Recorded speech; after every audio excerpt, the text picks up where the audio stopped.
السلام عليكم البنات، جيتكم في فيديو جديد. وصفه اليوم ان شاء الله راح تكون وصفه حلوه بريستيج بذوق البندق، بزاف بنينه وسهله. واش نحتاج ديال الوصفه؟ عندي 80 غرام مارغرين طاريه، عندي صفار بيضاء، نحتاج ملعقه كبيره مملوءه مليح سكر غلاس، وملعقه اختياريه حليب بودره، ونزيدو لافاني. راني نسيت هذوك ندير لافاني. هذا المكون ما فيهاش الخميره، نخلطوهم مليح حتى نتحصلوا على كريمه، ونلموا لاباط بالفرينه.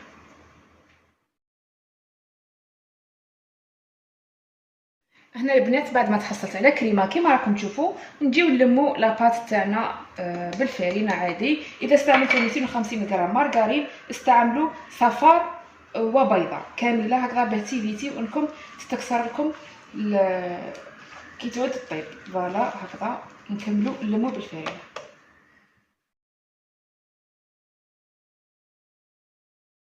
هنا البنات هاي لكم لاباط اللي تحصلوا عليها، تحكموا كميه وتجيبوا هاد لي مول تاع المهرس ولا هكذا يقولوا لهم كي تروحوا تشري، يقولوا لهم اعطوني مول تاع المهرس. كاين بزاف اشكال، عفوا احجام، خيروا حجم يكون قد هكذا متوسط، ونجيو نديروا لاباط لداخل ونخدموا كشغل راح نخدموا لي طارتولات. بصح هذه الخطره لازم تعادلوا مليح الحواف هذو، باسكو بعد رايحين نزينوهم لازم يجوا معدولين كيما راكم تشوفوا. هذه الحافه لازم تجي متحوفه، ما تخليوهاش معوجه هكذا، وتبداو تنحيو في لاباط بالشوي وتعادلوا هذه الحافه، اعدلوها هكذا بيدكم.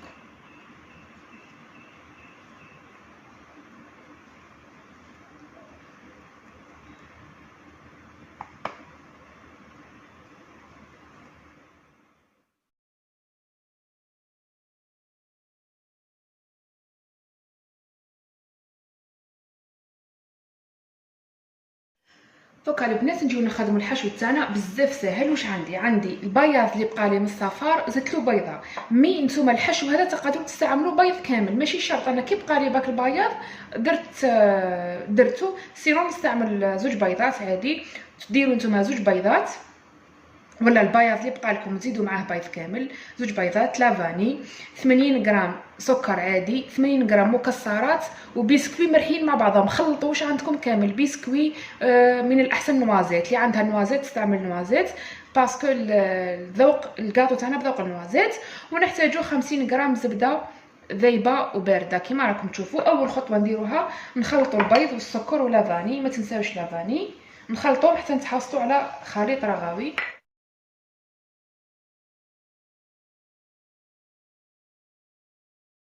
هنا البنات كيما راكم تشوفوا تحصلت على الخليط الابيض هذا، يعني السكر والبيض ندمجوا مليح مع بعضهم. نجيو نضيفوا كميه المكسرات والبسكوي المطحون،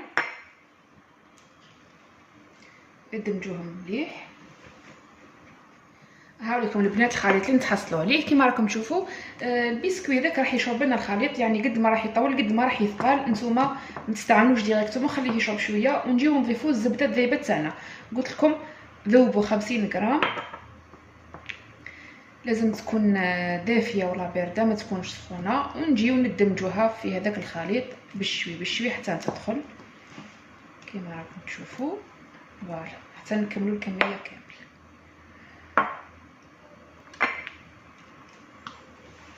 بون البنات هنا هاد لي مول تاعنا بعد ما درنا فيهم لاباط، وهذه لاباط دوزيام درتها هنا في ان بوش. ديروها في ان بوش باه تسهل عليكم الخدمه.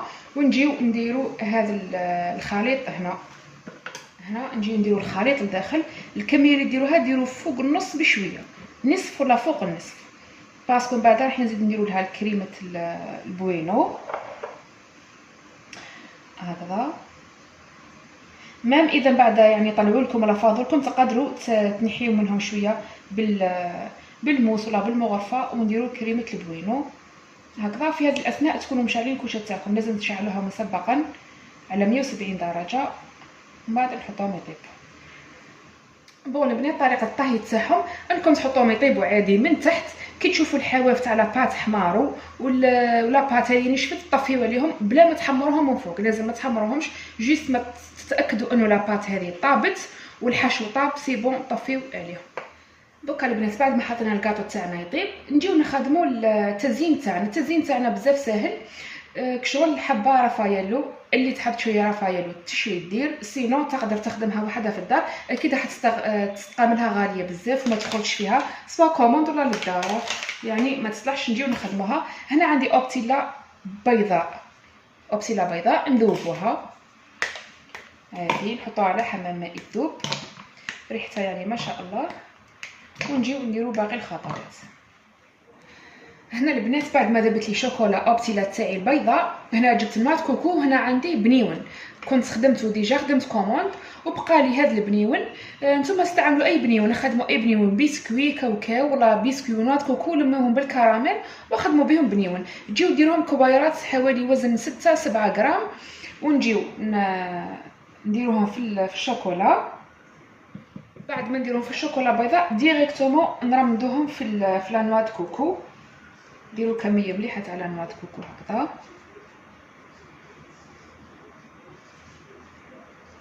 فوالا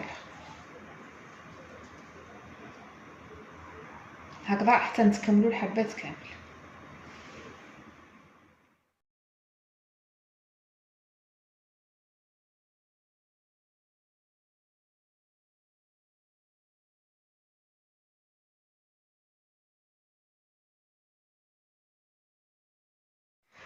البنات هاوليكم الكاطو تاعي بعد ما طاب، شوفوا ذاك اللون الذهبي اللي جا، وهذا الحشو الداخل راه طايب يهبل ومعسل وطري.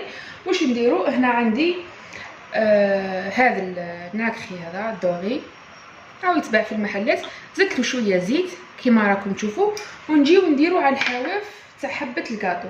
على بها وليت قلت لكم كي تخدموا فيه تحفوا حبه الكاطو من فوق باه كي نديروا هذا الناكخي ما يجيش بشع ولا موش باهي. هذه خطوه اختياريه، مي من الاحسن ديروها، راح تمدلها لمسه بزاف راقيه. فوالا هكذا حتى تكملوا الحبات كامل.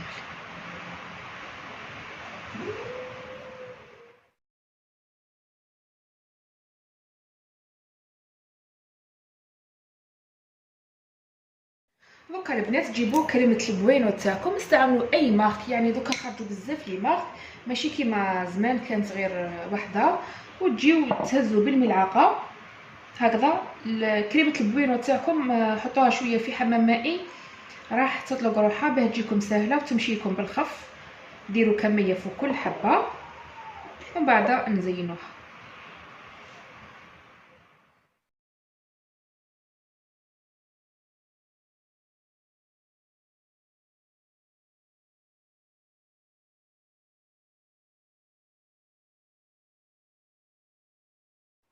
هنا البنات هذو الحبات تبعي جاوني شويه كبار، ما درتهمش كاملين، قسمتهم على زوج وحطيت فوق كل حبه نصف.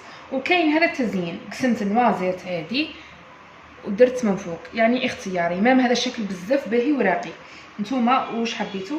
وهنا عندي شويه فايدو، تجيو ديروا فوق كل حبه، لازم ديروا لانه هذه اللمسه اللي راح دير الفارق في الحبه تاعنا. فوالا هكذا كميه من الفايدور فوق كل حبه، هادو لازم تشمخوهم بشويه ماء ولا زيت وتحطوهم فوق.